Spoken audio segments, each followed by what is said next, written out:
Hi there, thanks for joining us on Let's Talk Taste with Sherry, where we're saving the earth one flavor at a time by gathering community to share wisdom around the natural connections between our innate sense of taste and flavors that are grown in healthy regenerative soils.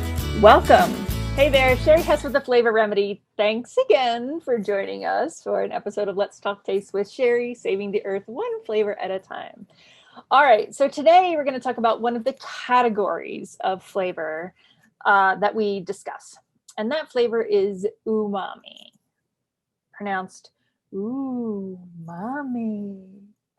It's a really cool word to say. It's a fun word to say. Most people, when you're talking about flavor, don't really know what umami is. Now, probably a lot of you in my audience do know because you know me, you know I talk about it, or you're a chef, or you grow things, or this is a show about taste. So you probably know umami, but maybe you don't. So umami is the flavor of protein.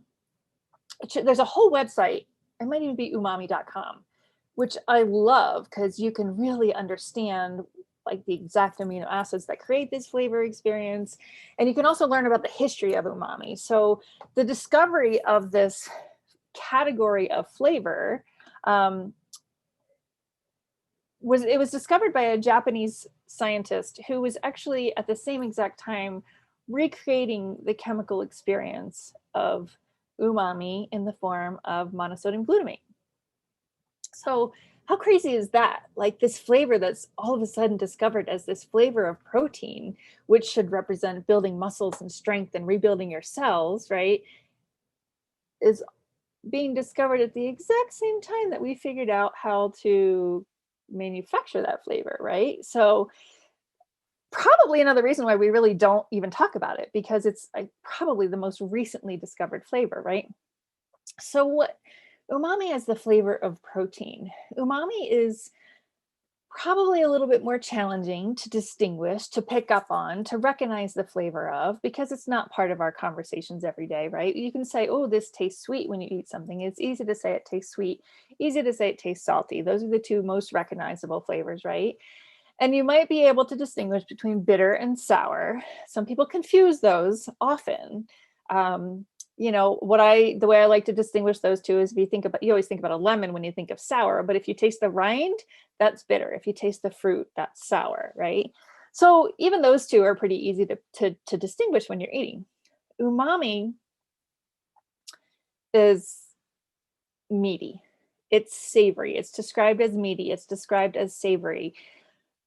But it really is this really, it's got a comforting feeling to it. It's this flavor that we lean into even more than we think we do. So I have a story that was kind of a huge aha for me around the experience of umami. So as I started diving into these flavors and what our taste experience is and looking at the categories of flavor and asking myself, well, if we experience categories of flavor on our sense of taste, what is umami? What does this taste like, right? And why do I keep seeing MSG in everything? Why is there this recreation of umami flavor all over the place? I mean, I think it was in the 80s, we went through this whole phase of I think it was called Chinese restaurant syndrome, where everyone was avoiding MSG, right? There was these red flags were going up and MSG was a big thing and everybody wanted to avoid it. And, now we've got a gazillion other like circle slashes on our ingredients, no gluten, no sugar, no dairy, right? But back then it was MSG, monosodium glutamate, accent. It came in a spice jar called accent because it was an enhancing flavor. You didn't really know what it was. You just knew you were supposed to put this on your food and make it taste better, right? And I hope you didn't stick your finger in it and actually taste it because blah, right? But it was this experience. It was this added kind of flair that food brought. So when I started trying to look and identify for myself what these flavors were, and how do I pick up on these flavors? Where am I tasting umami? Where am I tasting this flavor that I think in my brain I can finally identify as umami? And then does it have protein in it, right? So I'm kind of trying to justify the existence of this theory that I have and that I'm starting to research and understand better. And in the process of doing that and learning that there's MSG and everything, you're also seeing patterns of people like, I don't know if addicted is the right word, but you're foods that you lean into all the time, right? So I'm like, okay, what food do I have that experience with? Well, I've been gluten-free for almost 10 years now. And when the first gluten-free pretzels came out, I loved these pretzels. They were Glutino brand pretzels. And it was like the first time I ever experienced a pretzel that tasted like an old pretzel. Like I grew up in really close to Pennsylvania Dutch country where pretzels are real pretzels, right? So I'm eating this and I'm like, it's got the texture, right? It's got the crunch. It's got the flaky outside brown to it. And it's salty. It's just the right amount of salt. But beyond the salt was this identifiable umami flavor. I was like, pretzel. Why does pretzel have an umami flavor? Like, what? I don't. That's really crazy. So I start looking at the ingredients, and there's a lot of health benefits to going gluten free. There's also a lot of opportunistic foods out there that know that you miss eating a pretzel or eating your favorite bread or eating your favorite cracker. And they're going to recreate something based on flavor and texture so that you feel like you're eating what you used to love, right? So I'm dissecting the ingredients on this pretzel and I'm looking at it and I don't remember the exact ingredients, so don't quote me on this, but it was things like, and this is typical of gluten-free snacks, potato starch, cornstarch, all these overly processed flours that are bringing the texture, right? There's probably a gum in it that holds it together because that's what gluten does. It holds things together. I'm like, where is this umami flavor coming from? And I looked and the ingredient that was on it, I think it was hydrolyzed yeast. Whatever it was, there was an ingredient on there that was basically recreating that umami flavor.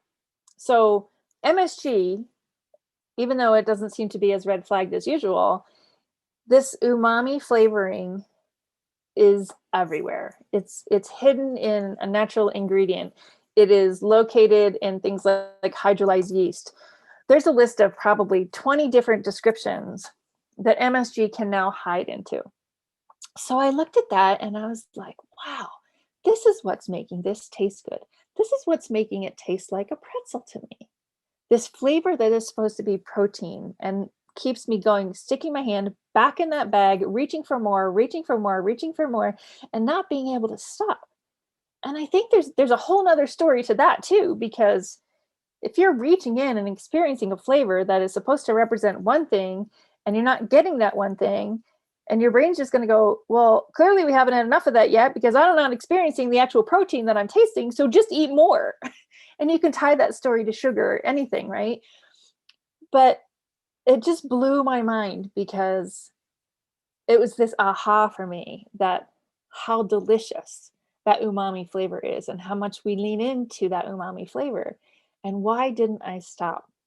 So to wrap the story up real quick, then I went back and I was like, oh my goodness, what about those pretzels that I was eating as a kid that I loved? Do they have protein in them? So I went back and I looked and I did a comparison of like Snyder's pretzels and the Glutino pretzels. And I looked at the protein and sure enough, there's protein in wheat pretzels because it's wheat. And that's what the gluten is protein. So great example of where flavor is trying to mimic nutrients in the flavor of umami, and hopefully a way to make you really curious about what umami flavor is so you can identify it for yourself. Thank you guys. I hope you have a great day.